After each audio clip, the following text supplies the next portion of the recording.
So it's been a while, hasn't it, guys? I've got more content planned. I'm gonna start coming back to making some more videos every now and then. And this video will kind of relate to it, but it'll also tell you a little story of what happened today because I just really need to vent about it.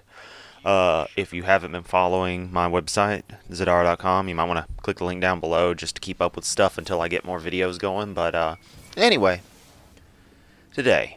Oh boy, today. Now, I go thrifting a lot, and that's what a lot of my upcoming videos are going to be about, is the things I've found, stuff I've procured, interesting things. You know, it should be some enjoyable content, similar to what LGR does on his channel. So if you haven't seen his stuff, go check it out. Now, there's a GoodWill not too far from my house that I visit quite regularly. And usually it's an alright time, I might find some cool stuff, and there's a lot of people there, and it is a lot of hunting for items. But normally it's nothing too crazy.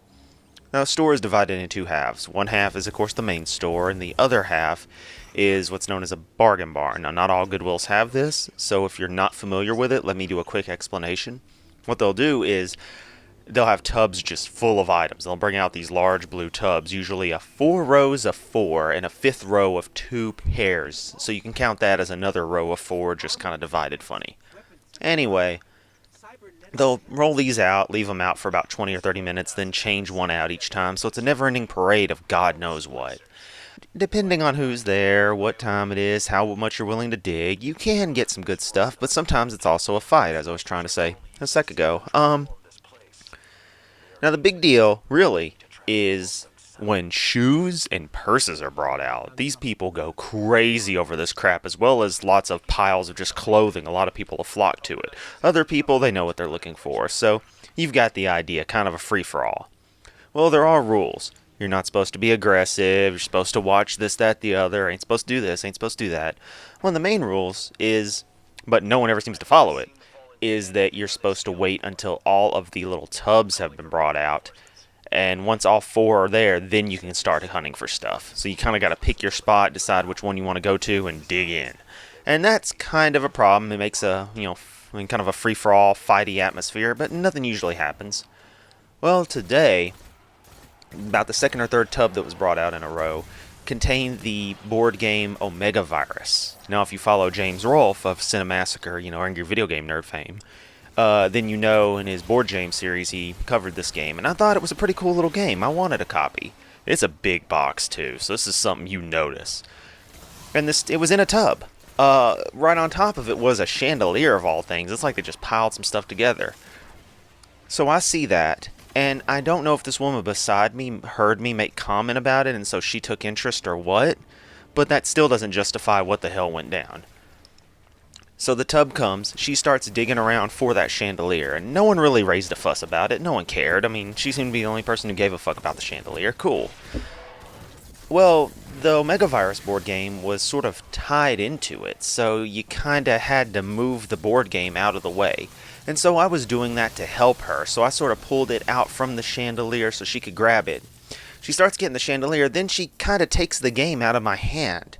I was sort of holding in such a way that I was waiting for the tables to actually come, because unlike most people up there, which this is my own fault for being good, I kind of follow the rule and try not to grab stuff. I might get really close, but I never really reach in there until right when the tables will go. But she goes on and takes the crap and walks on off, and I know what you're thinking. You should have said something. Yeah, I wanted to. But I'm not exactly the most conflictive person. I can be, but I try not to be.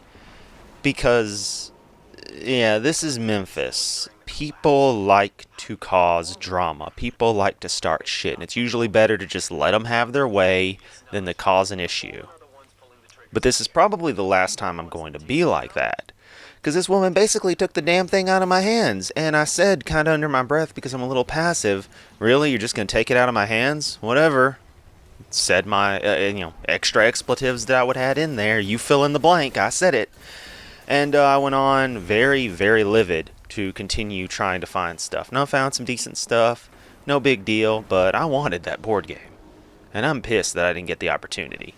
She takes it over to buy the furniture where her whole gaggle of friends always are at. There's always a group of people who are over there. And they're all the type that, you know, if you raised a fuss, they would not only all come to each other's defense, but would also try to somehow turn it on you. So you can kind of picture in your head the types of people we're dealing with here. It was just an impossible situation. I was basically fucked. And like I said, this is probably the last time I'm going to be nice about stuff. And one of the things I'm going to do, regardless of what good it does, I'm still this type of person. I will probably get a letter mailed to the manager of the store to express to them that this goes on, it's quite regular, your rule is supposed to be such and such, but no one cares, and people will create situations where if you were to challenge them on this, you would be perceived as the bad person. And maybe see if it does something. If it doesn't, oh well, I don't care. I mean, I do, but I don't. You know, it's one of those things where, let me send the letter, let me see if something happens. There's no harm in trying. Since I'm also the kind of person who likes to raise a stink, I'll link an article down below in Zadara that will tell you plenty about the kinds of chaos I can cause on stuff. I will probably go on and see if the actual GoodWill, like, upper end accounts will want to, like on social media or something, will want to sort of acknowledge this, because you're supposed to not take items from people, you're not supposed to be aggressive, and you're not supposed to be grabbing stuff ahead of time, and grabbing something and sort of pulling it out of somebody's hand and, you know, putting them in a situation where they can't react. That's kind of aggressive in its own way, don't you think? And this is really just for me to vent about it. This is a way for me to just kind of let the stress go and say it so that maybe some of y'all can relate to it. I'm sure other people thrift. So if you've got a story, please leave it in the comment below. I'd love to read your stories. I love comments on my videos where people tell their own personal stories. That's what YouTube's for. Comment section is built for that, not for the shit everyone else uses it for normally now. But anyway, I've got another story coming from GoodWill today. This one isn't something that happened to me, but just something I saw that you will probably laugh about. And that's really about that. If you like the video, be sure to leave a like. Subscribe if you haven't. The link will be on the screen right now. And if you didn't like it, oh well, not my problem. Take it easy, everyone.